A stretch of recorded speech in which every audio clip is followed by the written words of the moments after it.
রাতের আধার নামতেই বন্দরনগরী চট্টগ্রামে সক্রিয় হয়ে উঠছে ভাসমান যৌনচক্র, দালাল ও অসাধু আবাসিক হোটেল সিন্ডিকেট। সিনেমা হল কিংবা নাম সর্বস্ব আবাসিক হোটেলগুলোকে কেন্দ্র করে ৭০০ থেকে ১৫০০ টাকার বিনিময়ে মিলছে যৌনকর্মী। প্রশাসনের চোখ ফাঁকি দিয়ে নগরীর গুরুত্বপূর্ণ পয়েন্টগুলোতে প্রতিদিন বসছে এই অনৈতিক ব্যবসার হাট।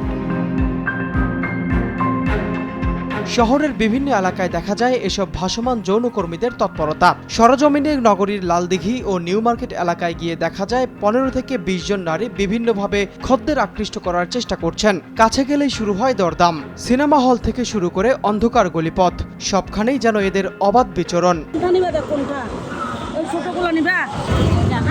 কোথায় কেন কত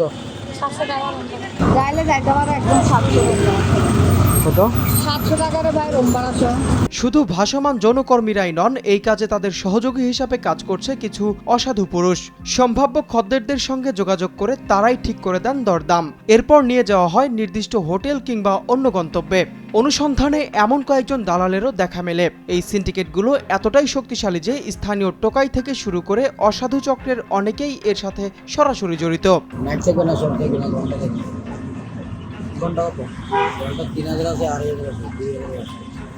অনুসন্ধানে দেখা যায় শুধু ভাসমান যৌনকর্মীরাই নয়, তাদের সহযোগী হিসাবে কাজ করছে কিছু হোটেলও। এমনকি লালদিঘি এলাকার একটি সিনেমা হলের নামও উঠে এসেছে অনুসন্ধানে। অভিযোগ রয়েছে, গ্রাহকদের পুলিশি ঝামেলা হবে না বলে আশ্বস্তও করা হয় সংশ্লিষ্টদের পক্ষ থেকে। মূলত নিরাপদ আশ্রয়ের আড়ালে এই চক্রগুলো তাদের অপরাধমূলক কার্যক্রম নির্বিঘ্নে চালিয়ে যাচ্ছে।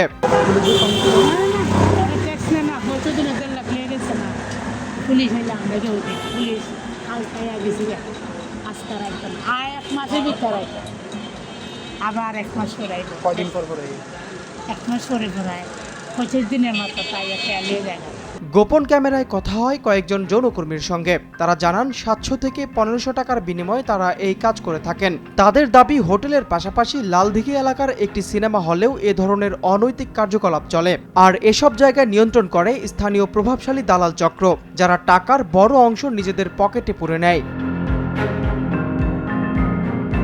শুধু লালদিঘি নয়, নিউ মার্কেট, বদ্দারহাট, খুলশী, ফয়েজ লেক, নতুন ব্রিজ সহ নগরীর বিভিন্ন এলাকায় রাত যত গভীর হয় ততই বাড়তে থাকে ভাসমান যৌনকর্মীদের আনাগোনা। তবে প্রশ্ন উঠছে, এই দায় কি শুধু ভাসমান যৌনকর্মীদের, নাকি এর পেছনে রয়েছে সমাজ ও অর্থনৈতিক বাস্তবতার বড় ভূমিকা?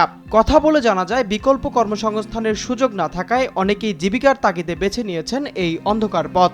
না, আমরা পেটের জন্য করতেছি, আমাদেরকে কেউ বাধ্য করতে পারবে? আমাদের ইচ্ছা।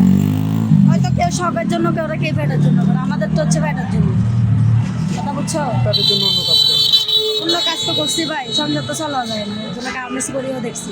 অন্য কাজ কিন্তু বাইরে এটা লাগছে এক সপ্তাহে। আমার হাজবেন্ড মারা গেছে, আমার একটা মেয়ে ১.৫ লাখ টাকার দরকার। কাজ দিলে করবেন? ঠিক আছে, যে কোনো কাজ হোক, টাকা দিবেন। আমি এখানে ১ মাস থেকে ছুটতাম, ১ মাসের সারা ছুটতে পারতাম। আমার ১৪ ডিউটি যায়। এই সামাজিক ব্যাধি থেকে নগরীকে মুক্ত করতে শুধু অভিযানই যথেষ্ট নয়, বরং জরুরি এই নারীদের পুনর্বাসন ও বিকল্প কর্মসংস্থান।